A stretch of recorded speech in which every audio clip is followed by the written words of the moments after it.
Hey, you don't yell at me like that.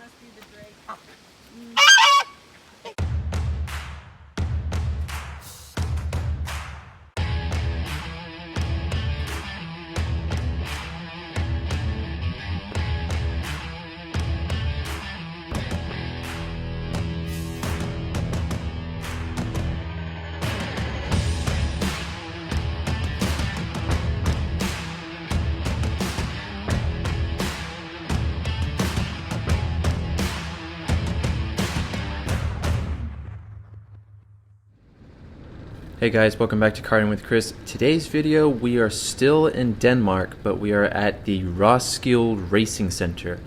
Sorry if I botched that name, but I'm not the best at pronouncing Danish words. So before we get started, I'm going to tell you the layout of how this race goes. So to start off, there is no practice and there is no qualifying. There's just a warm-up lap, and we're on the warm-up lap right now. So for today, there are two heats. I'm only going to show you the first heat. I'll show you the second heat in a different video.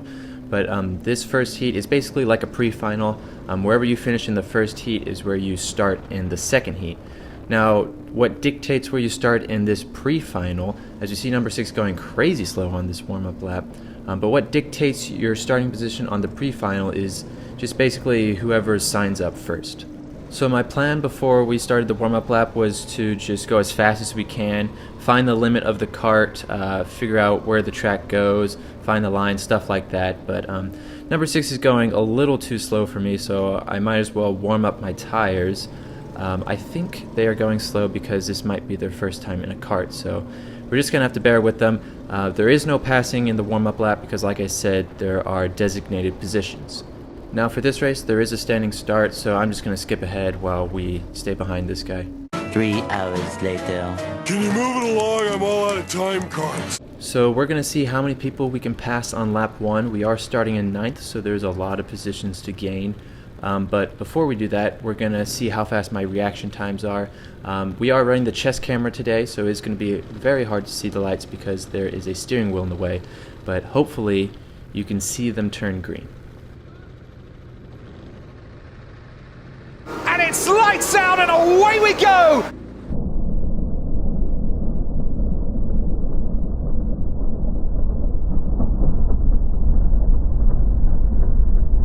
So right off the bat, we're going to pass one person on the right, make that 2 people on the right. We're going to go on the inside because everyone's moving to the outside. We passed 2 people. We've gained 4 positions already. Going to pass this other guy on the inside. We're up into 4th already, and that's only been 2 corners.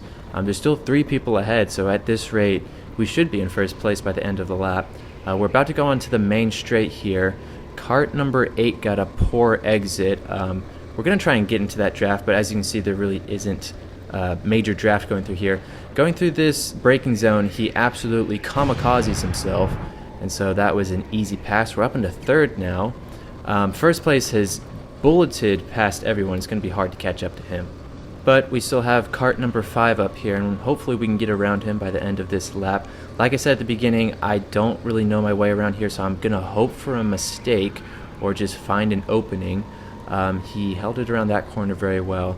This corner right here, we're going to look for a mistake. He gets a little sideways, and so I dive on the inside for this next corner up here. I'm going to hold him to the outside, and we're up into 2nd place. So that is a net gain of 7 positions within 1 lap, and I do believe that is a world record. So if you think you can beat that, please email me at kartingwithchris@gmail.com with video proof of you beating that, and maybe I'll give you a shout out. One thing I forgot to note at the beginning of this video is that it is unofficially sponsored, I repeat unofficially sponsored, by Haribo Gummy Bears. Literally anywhere you go in Denmark, there is Haribo gummies, and I thought I would make them my unofficial sponsor for this video. So enough of that mumbo jumbo. You don't want to hear about that. You want to get back to the race. So the guy in first, as you can see, has pulled away quite a distance from me. And the reason is mainly because he's been here many times. I think he's a regular. I talked to him after the race, and he said he does the league races that they have here, so he obviously knows what he's doing. As I go out a little wide here, a little bumpy over there, but he is very skilled and he knows his way around this track. I did not know that as I was driving because, well, I didn't talk to him. And the entire race, I thought I could catch up to him, but I was about a second off of his times. So we just finished up lap 2. We're on lap 3 now, and this is where we're going to start seeing some back markers. Now, the thing about back markers is that they can be very unpredictable at times, so it's going to be a little tricky navigating which way they're going. So we're going to go on the right-hand side of this guy. Looks like it worked. We didn't get punted off. But yeah, most of the time, back markers are pretty well-mannered. You can predict where they're going, but you know, I've been in a couple scenarios where they will just all of a sudden turn into you. So throughout this race, you will mainly see me struggle through 3 corners. Not this left-hander right here, but the next left-hander. I found that I was getting oversteer through this corner. So as you can see right there, a little bit of oversteer. And then this right-hander immediately after, I'd get lots of understeer. As I go through the corner, you want to track out more, but you really can't. As I go off the track right there, I gotta tell you now, that hurt like crap. But we're catching up to another back marker here. We're gonna swing it around the outside, and then as we cross the finish line up here, turn 2 is another corner that I was struggling with, primarily because I wasn't tracking out enough. So this corner right here, you can see me, I don't quite track out all the way, and you know, I'm just scrubbing speed because I'm not letting the cart unwind. And that's really what I've noticed after watching this video. It is nice to have this video after the race and see what I was doing wrong, but sadly I live about 7,000 miles away from this track, so I can't really go back and try new things. Now, I don't know if you've noticed already, but I am wearing a racing suit. I do believe this track requires you to wear a racing suit, no matter if you're driving a rental cart or a cart that you own. So if you do have your own racing suit, I would recommend bringing it, unless you don't want to get it dirty for some reason. But I would recommend bringing your racing suit because the ones they lend you here, as you can see, don't really fit you very well. At least they didn't fit me. I'm about 6'2", and this was the only one that came close to fitting me. Also, helmet and gloves. I would bring your own helmet and gloves. Of course, I didn't bring any of my racing gear across the border because I didn't really have enough space in my luggage to fit it, as I get drastic understeer through that corner.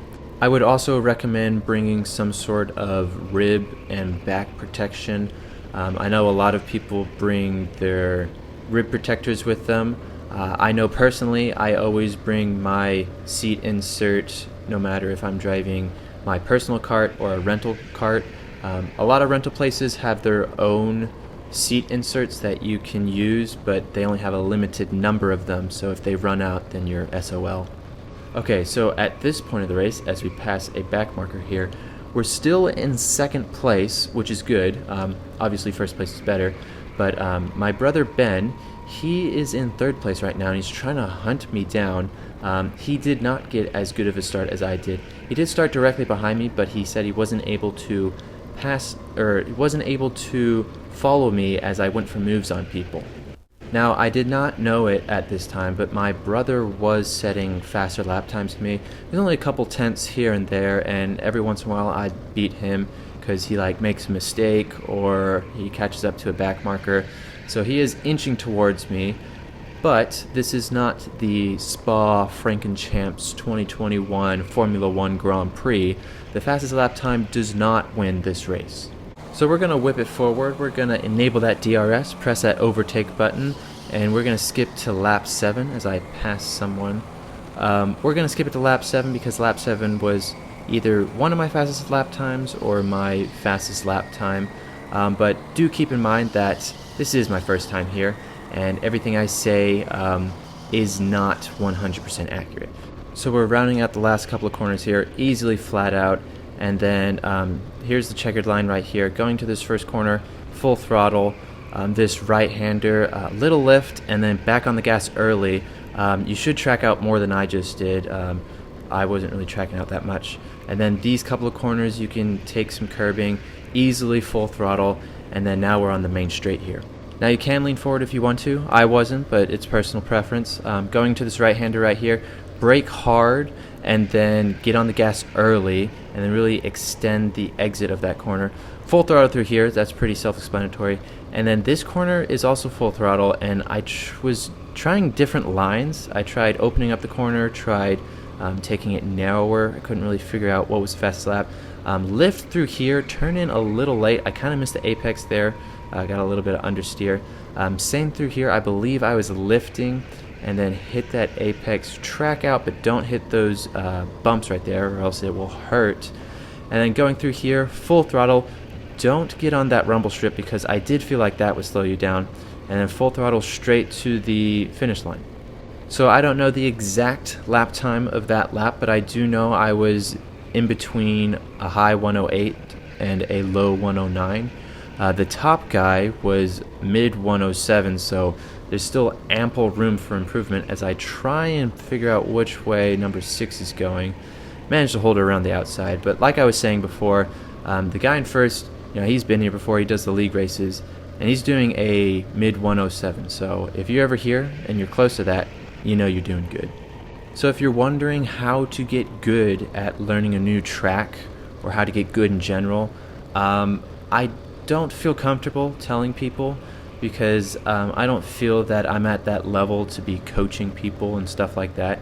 I can give you tips and tricks here and there, but in my opinion, the best thing that's worked for me is just look at data, look at video, and then just practice your butt off. As I go off-roading, climbing the mountains of Denmark, and let me tell you now, kids, that although it looked fun, it hurt like hell. So you can see me fixing my helmet here. We are being shaked around like a dog toy, and the one thing I like about rental races is that it is not your cart, so you can abuse the crap out of these carts. I will say some places have a policy, if you break it, you do have to pay for the fixes, but 9 out of 10 times these carts are sturdy enough to withhold a lot of things. But we are on the second to last lap here, and again, we're in second place. My brother is trying to catch up to us, but he was always a couple corners behind. He wasn't really gaining too much time on me. Still can't find first place. Don't know where he went, but he is definitely better than everyone else. Now, I don't know how long this race was. I think it was 15 minutes. Obviously, I've edited a good portion of it, but I believe it was 15 minutes, and I felt like it went on a little too long. As you can see, I was in no man's land for a lot of the time, but I think what could help is having more people here. There's only 13 of us, and if there was like 20 or more, I felt like that would have been a lot more fun, battling with someone every other corner. I also would have liked to know what kind of lap times I was doing on a lap-to-lap basis. As we caught up to 3 back markers here, we're going to pass 2 of them right off the bat.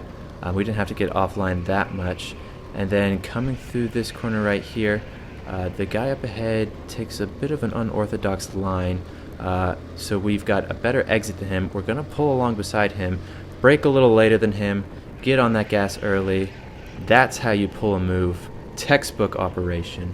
And I will say that lap 10 I believe was going to be one of my fastest laps, but because of that pass it was not. So we've only got a couple more corners of this race to go. Again, these 2 corners were my enemy, but this lap was like the only lap I managed to nail both of them.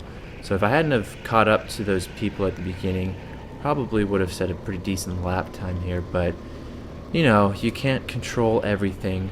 So we're going to finish in second place. Kind of got boring near the end here. I do apologize for that. So we're coming up to the start-finish line here. They're waving checkered, and one thing I do at these rental places is, even though they're waving checkered, still go full on, still trying to learn the track. So although it is a cool-down lap, I'm still trying to burn some gas for the final race, make it a little lighter, and also still try and figure out the lines. So my brother did finish in 3rd place, which means he will be starting higher up in the grid, and hopefully we can get a decent race out of that in the final. I will be posting the final race later on, so make sure you're watching out for that. But that's all I have for today. If you liked the video, please subscribe, and if you have any questions, suggestions, or opinions, please comment below. Thank you guys for watching, and have a good day.